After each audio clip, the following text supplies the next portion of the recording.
Welcome to the 13 most tragic tech fails ever. Products and companies so dreadful that they died an instant death and need to be buried 6 feet under. So let's commemorate them. Beautiful service, isn't it? And it all starts with GoPro, who in 2024 decided to release the Hero 4K, their cheapest ever action camera at $199, literally half the price of the flagship Hero 13 Black. And it was a nice idea. I'd say most of GoPro's current users are enthusiasts willing to sink a lot of money into their extreme, adventurous hobbies. So the GoPro 4K was the company's way of pricing themselves to be affordable to the masses. You know, the people who just want to go pro on a walk. The problem, though, is that to hit this $199 price, they had to scale back key features. I feel like I've used microwaves with better looking interfaces than this, and massively reduce the video and stabilization quality. And nowadays, you don't have to reduce that quality by very much until it is quite literally worse than the camera that everyone is already carrying around in their pocket anyway. I mean, actually, to be honest, forget the iPhone 16 Pro Max.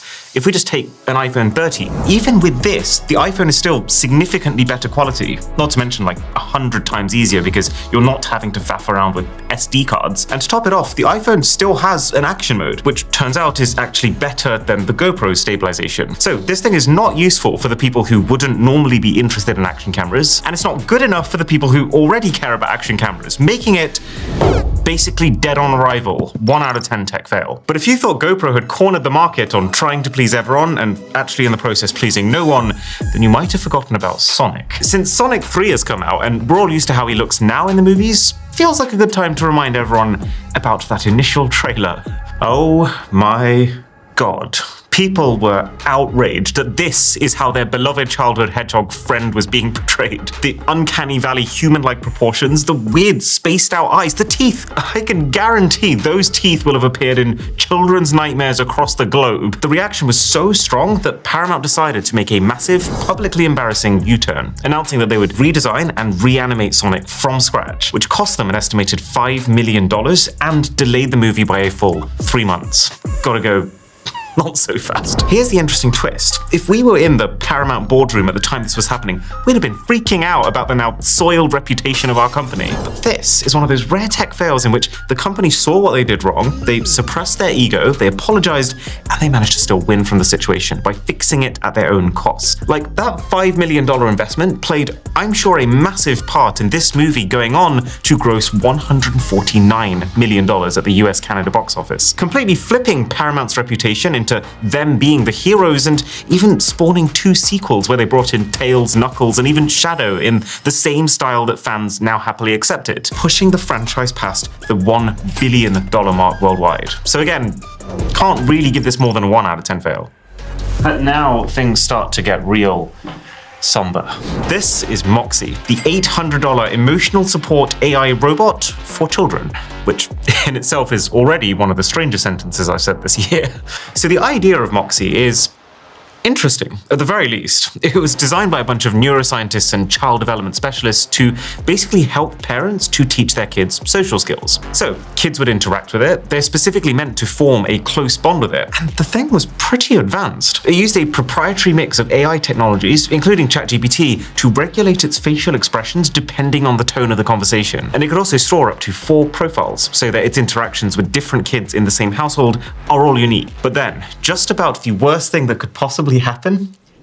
Embodied, the startup behind Moxie, sent out an email announcing that the bot is shutting down, leaving the parents with the job of gently explaining to their very young children why their best friend is disappearing. Answer: because the company failed to secure additional funding. But this was heartbreaking stuff to the kids who basically had to watch their friend die, since because it's using cloud-based servers, once the servers are shut down, the robots can't function. Oh yeah, and no refunds, is what they said. But the icing on the casket, in this poetic, dystopian, Blade Runner-esque twist, the final shutdown email also included suggestions on how parents should break the news to their now devastated children.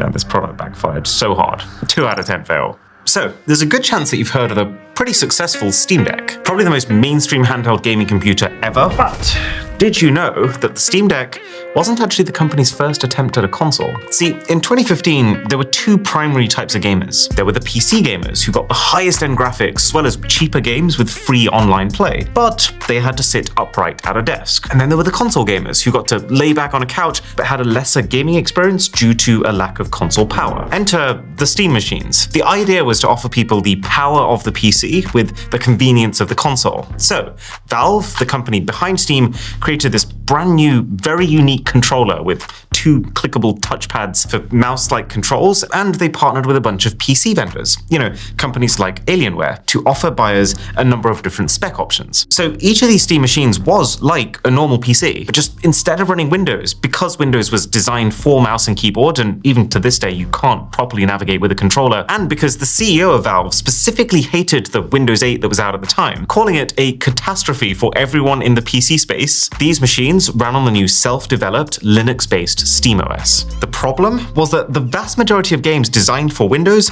couldn't actually run on these. Only about 20% of the library of games on Steam could actually run on the Steam machines. And even the games that did run ran slower, since they'd been primarily optimized for Windows first. And to top the whole thing off, in a cruel twist of fate, Windows 10 dropped only a few months before the first Steam machines actually started shipping, which fixed a lot of the issues that people were having with Windows 8, and it was a free upgrade for like the first time ever, making the Steam machines very quickly run out of steam. Rest in PC. Made only slightly more bearable by the fact that this failure was essential for the newer Steam Deck to have been a success, since it led the company to develop a compatibility layer called Proton, which is what allows Windows games to now run smoothly on Linux.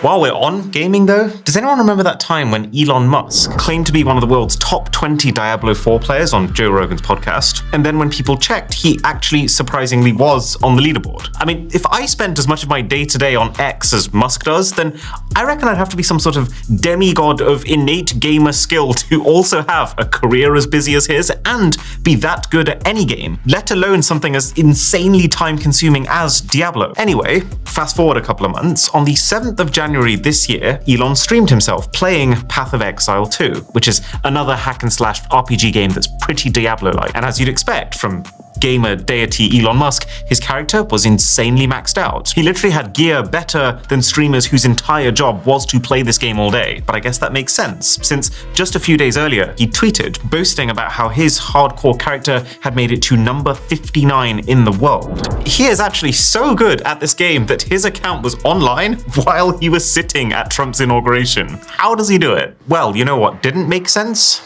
The game itself. To Elon. People immediately got suspicious because he had all of this absolutely insane gear, but when he was live streaming, he was acting like someone who literally never played the game before. Like, for example, completely ignoring a Chaos Orb, one of the rarest currencies in the game. He keeps trying to pick up an item despite having a full inventory. You get the sense that he doesn't understand why his click isn't doing anything. Elon confuses item level with required level, causing him to lament that his unbelievably busted top tier gear is only level 62. But by far my favorite, most damning and just all-out cringe offense. On the stream, he only plays maps from a folder clearly titled Elon's Maps, which can only mean one of two things. One, that he has paid someone to play this account for him, and they're the ones who've set aside some easy maps for him to play on stream so that he doesn't get annihilated while bragging to the world about how he wishes he could make the game harder. He literally did that, by the way. Or two, Elon just decided to actually name his map folder after himself, which, to be honest, might actually just be even worse. So anyway, the internet pretty quickly figured it out, and Elon admitted in DMs to YouTuber NicoRex that he had been having someone else boost his account, and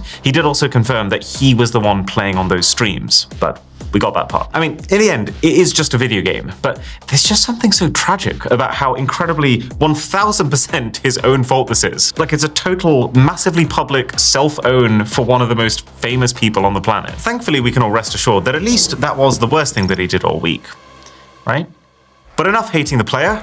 It's time to hate the game. Do you remember Overwatch? Overwatch was such a fun hero shooter. It was so instantly accessible, every character was so unique and interesting, and the world they lived in was so engaging that even people who'd never picked up a shooter before were playing this game. I remember the hype every time they teased the release of the character Doomfist, the way they embedded the lore of his character within the core gameplay. And this level of immersion is why the one thing that the entire fanbase was clamoring for was just a campaign mode. Something with a bit of actual storytelling, as opposed to just having random heroes go head to head over and over again online. So imagine the hype levels when the trailer for Overwatch 2 dropped at BlizzCon 2019. A brand new game with a campaign story mode being one of the main focuses. And then when it came to release in 2022, Blizzard announced that they'd also be shutting down the original Overwatch a couple of days before number 2 drops, which some people did not love, understandably. But hey, I figured that if number 2 is everything that it's hyped up to be, then this is all just adding to the anticipation for that sudden go moment. Then it launched, and it was a disaster. For a start, you could not get on. The game was hit with a DDoS attack on launch, basically an overload on the servers for which the company was totally unprepared for. So for the vast majority of players, the game was literally unplayable. Lots of people's stuff from Overwatch 1, the skins, the currency, had vanished in the process of merging accounts with number 2. You had to queue to play, which happens in these types of games, but sometimes behind 40,000 people in this case. The list goes on, all of which maybe would have been forgivable if the game was actually good, but it's just basically the same thing, except now battles were 5 versus 5 instead of 6 versus 6. So now I have even less friends. And then on top of that, they'd added a dreaded battle pass. They'd bumped up the prices on cosmetics, including a charm that worked out to cost more in-game than the real-life version that Blizzard sells. You just can't make this stuff up. And they made it so hard to earn new characters that you basically had to pay for them, which immediately creates an uneven playing field, which is like the primary stabilizing force of an online game like this. People were so anguished that over 90% of the reviews on Steam were negative. This was the lowest rated Steam game of all time. And so it feels like at this point, Blizzard just decided, you know what, we've screwed it up anyway. You remember that campaign mode that we talked about? You know, the main new thing that Overwatch 2 was made for? Yeah, well, we're not making it anymore. And as if they needed it, it feels like the new Marvel Rivals game has just been the nail in the coffin. A similar game that seems to have learned from Overwatch's lessons and has single-handedly stolen a further 39% of the game's player base. F's in the chat for Overwatch. But now we go from fixing what ain't broke to fixing nothing at all. This is the monumentally dumb 2022 Spotify car thing. And yes, that's its real name. So, you whack one of these in your car, specifically a car that doesn't already have Bluetooth or an entertainment display, and this gives you full access to Spotify that can be controlled with both touch and voice commands, which actually sounds kind of nice. And to look at, I won't lie to you, this is one sexy piece of hardware. Daddy, chill. So I'm not surprised that over 2 million people signed up for the initial waitlist. Also, this really is just a fantastic feeling knob. I don't know how else to say it. But then it launched. It was $89.99. You had to have a Spotify premium subscription to buy one. The interface was trash and kind of laggy for a lot of people. Voice commands work, well, about as well as voice commands normally work. I mean, this feels like a pretty good example of my point. The lights are on and nobody's home. But more fundamentally, it turns out that the car thing didn't play music on its own. This is just a controller for the Spotify app that you already have on your phone, which can already be controlled by your voice. And then factor in that the only people this is potentially maybe useful for are people driving older, cheaper cars that don't have an inbuilt way to play music from your phone. Are those the people that are going to want to pay $90 plus a subscription to add a completely unnecessary extra step into their music listening process? So Spotify slashed the price to $49.99, and then they slashed it again to $30 just a few weeks later. They really were out here just digging deeper and deeper into their own grave, because you know tech fails well enough at this point to know that it gets even worse. Because then, in May 2024, Spotify announced that they would be ending support for the car thing by the end of the year. Does that mean they become car nothings? Oh, and no refunds. Sucks. Sorry, not sorry. Cry about it. Spotify, probably. They'd offer people a few months of free premium if you reached out and specifically complained about it, but that just felt like a slap in the face, really. And they even offered some refunds on the down low for people who were really persistent, but they never came out and made that open to the public. Sneaky. So, that same month, customers filed a class action lawsuit against Spotify for bricking the devices that they paid for, alleging that they would not have purchased the device if they'd known Spotify was going to pull the plug on them within only a few months, which makes total sense. So, that was a hardware screw-up from a company well respected for their software. Well, the Sonos app redesign in May 2024 was the exact opposite. And it was a lot worse. The company completely overhauled their Android iOS app, and the idea was to swap out the tabbed navigation system to a customizable home screen layout, basically to put everything at your fingertips, speeding up your use of the interface, which, if you've ever had the pleasure of using the Sonos app before, sounded like a much-needed thing. And, well, it did make the app faster, but it's just that people very quickly at launch realized that while they could get to a lot of their stuff more readily, some of the most fundamental features like the sleep timer, alarms, editing the music queue, or, for many people, actually being able to find their speakers, not small things that are easily missed, were just gone. And if you were visually impaired, the app was just completely blocked off for you because it didn't even launch with any kind of screen reader capability. Remember, this isn't just a speaker company who launched an app. The app is the company. Sonos' speakers are nothing without it. So naturally, Reddit had an absolute field day with this. People who'd built their entire homes using Sonos tech were fuming. There was a mass call for people to boycott the brand and abandon them for alternatives. How did Sonos respond? Well, they were brave enough to tell people that the app redesign really just took courage. Which, I guess the courage to kill your company. I know what I have to do, but I don't know if I have the strength to do it. As you'd kind of expect then, revenue shot down 8% year over year in Q4 earnings, which Sonos themselves attributed to the app rollout. $4 million was apparently just spent on app recovery investments. They had to delay their next 2 hardware launches just to get this thing under control, and in totality, the company took a $500 million hit to their valuation. Damn! This update was released almost a year ago. The company is still trying to put out the fires it started and make up with customers. Sonos actually created a public Trello board just to show users where they're at in the fix pipeline. How bad does it have to get for this to happen? They've opened up their support lines on the weekends, almost like they've put themselves in detention. And on January 13th, CEO Patrick Spence announced that he would step down from the company, largely because of this, deserving, I think, of an even bigger 6 out of 10 fail. But now it's time for the top 5. So, Fitbit has been making fitness tracking watches for quite a while now, but they only made their first proper smartwatch in 2017, the Fitbit Ionic, with its own operating system and app platform. And about 1.7 million were sold worldwide. But at its core, it was obviously still a Fitbit fitness tracker. So if you wanted one of these bad boys, it's because you're ready to feel the burn. Unfortunately, they turned out to be a little too good at that. Oh, I just got 8 steps. From 2018 to 2020, the firm received numerous reports of the Ionic watches overheating while in use, while they were on people's wrists. And we're not just talking hot enough that people had to take them off, hot enough that it was burning people's skin off. 2nd and even 3rd degree burns in some cases. 3rd degree burns are serious business, often needing surgical treatment. So what did Fitbit do? Recall the product? Nope. Contact the US Consumer Product Safety Commission like they're legally mandated to? Nope. They issued a firmware update to potentially reduce the strain on the battery, just in case that helped with any temperature escalations. And it did not. The list of victims kept growing. It took until March 2022, so 4 years after the report started, and 115 victims later before Fitbit actually issued the recall they were initially meant to. And as a result, Fitbit has recently been very deservedly fined the grand sum of $12.25 million as a civil penalty.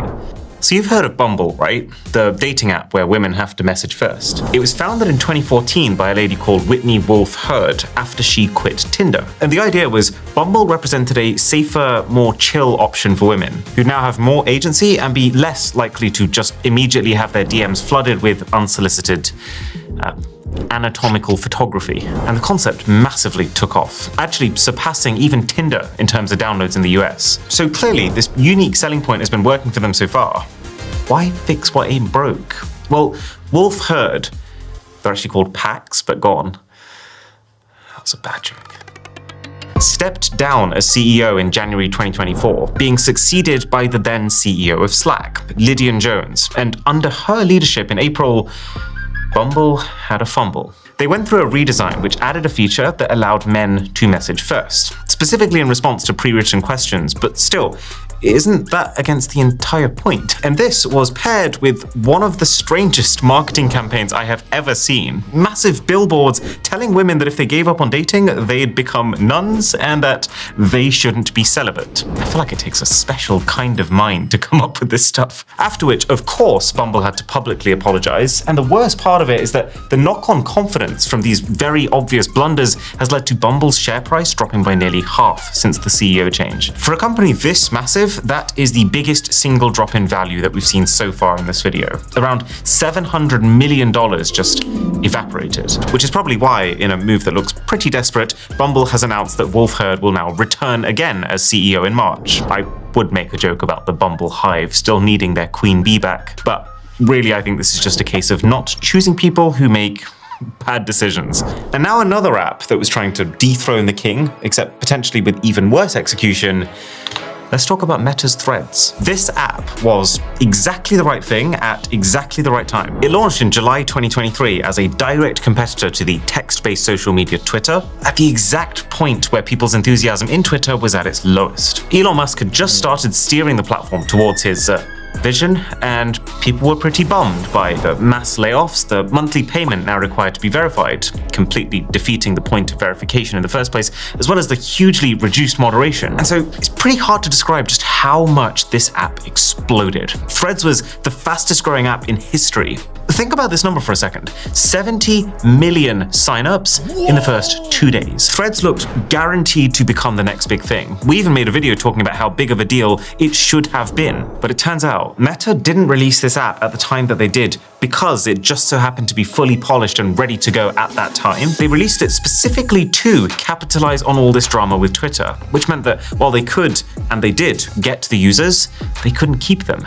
The app wasn't done yet. There were no trending topics, which are like the guiding force of a more news-based app like this. There were no hashtags, the ability for trends to spread. There was no search, which just made it feel incredibly aimless. And the problem with being so similar to Twitter is that if you don't beat the bird, you've lost to the bird. No one really wants two separate platforms that they have to juggle to post the exact same content on. You just want one place that you know the other people that you want to reach are also on. And since Threads didn't do enough to overtake Twitter to become the default option for this, its initially triumphant users just slowly, surely trickled back to where they came from. Now, don't get me wrong, Threads hasn't completely disappeared. It gets around 100 million daily active users. But then, considering that it got 100 million signups in the first 5 days, it's clearly got a very uphill battle if it wants to take out Twitter. Or X. 8 out of 10 fail, just considering how meteoric Threads' beginnings were.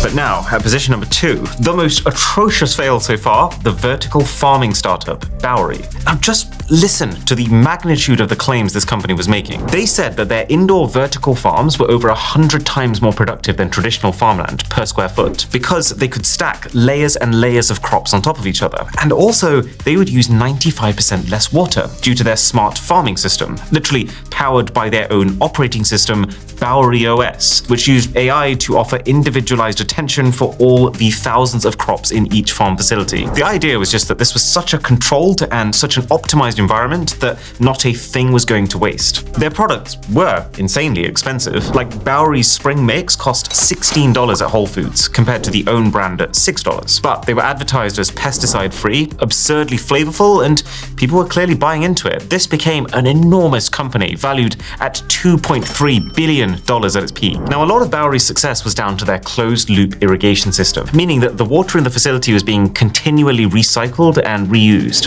which also allowed them to score big in the kosher foods market, as it kept out insects which would break kosher standards. However, that closed-loop system ended up becoming the very reason for their downfall, because when the farms were hit by a plant-eating pathogen in 2023, it spread like wildfire. Every plant was so close together, and while all of them using the same water is great when that water's clean, it also means that the moment one plant becomes contaminated, it's going to pass to every plant. Bowery scrambled, investing all the money they could into separating the plants and trying to recover from this situation, but ultimately, the financial strain was too great. They very suddenly ceased operations in November 2024. So suddenly, in fact, that produce trucks were still arriving at facilities after the irrigation systems had been shut off forever. It's not often that we can say the reason for a tech fail is because the product literally died. 9 out of 10 fail. And on the subject of farming, You've probably heard about Honey at this point. This company has sponsored practically every big YouTuber, including me, which will bother me for a very long time. The premise was simple. It's a browser extension that advertised itself as giving you practically free money because it would search the web for coupon codes when you're checking out in an online store and apply the best one that it can find. Pretty genius idea, especially since even when it doesn't find a code, you basically think, oh well, at least I know that that's the cheapest that I can get this thing. With a premise like that, Honey was obviously a success. I mean, I used it fairly regularly for 2 years or so. So much so that it was acquired by PayPal in 2020 for $4 billion. With a B. But everything came crashing down in December 24 when YouTuber Megalag made an expose video about them, alleging that Honey steals money from people.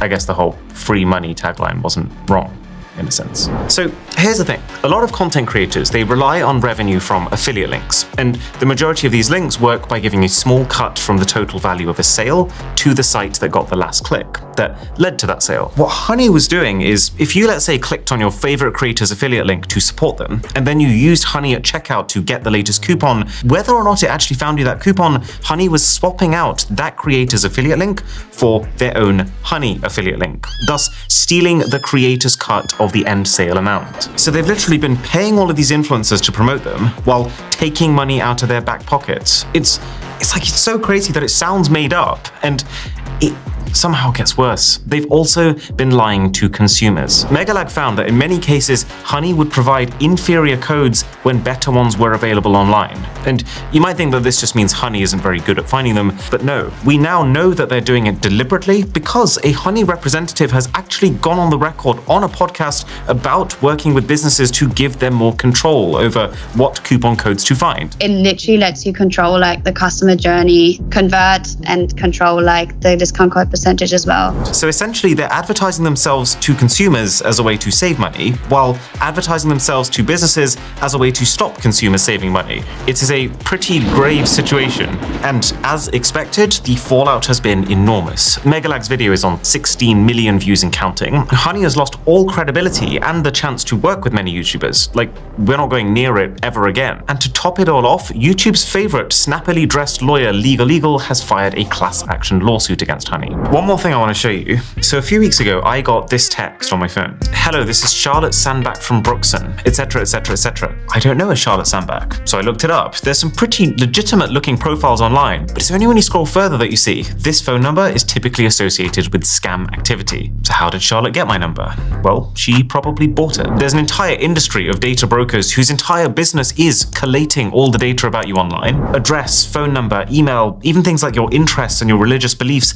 and then selling that data to businesses who, in a best case scenario, will use it to spam you, and in a worst case scenario, will use it to scam you. And this is what Incogni, our sponsor, is designed to combat. Incogni reaches out to those data brokers, it personally requests the removal of your data, and then it handles the entire end-to-end process to make sure it happens. So when you sign up, you'll see all the companies that have your data, how risky it is for them to have that data, and then a simple button to request the removal of it. And over the last couple of years, I have asked this thing for 75 individual removal requests, and it has managed to push every single one of them through. Take your personal data back with Incogni, and we've got a code mrwhosetheboss, which will get you 60% off an annual plan.